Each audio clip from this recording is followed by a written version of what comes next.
Captain Rosales is drafting a plan which is outlined in the duty manual regarding the assignments and duties of several officers and other personnel concerned for the coordination of actions on police activities.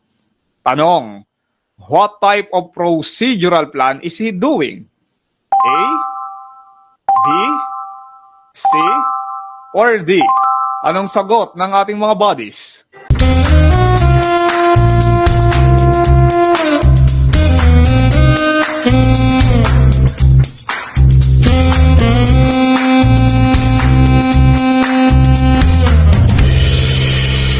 Tama! Ang tamang sagot ay headquarters. Tatandaan natin mga buddies. Unang-una, ang procedural plan, ito ang mga tipo. Field, headquarters, and special operating. Now, yung management, di ba, tinalakay natin kani-kanina lamang, isa rin niyang uri ng plano. Hindi yan kasama sa ilalim ng procedural plan.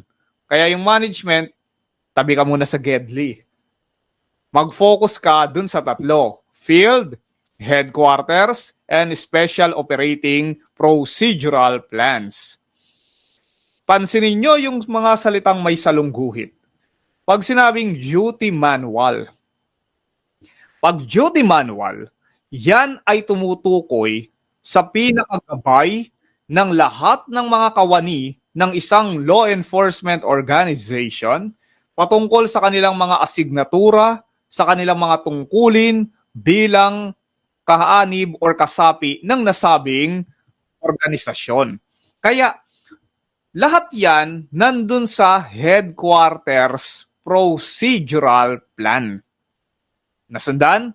Lahat yan ay nasa headquarters procedural plan. Tatandaan nyo yung mga salitang duty manual. James Mark, your review authority.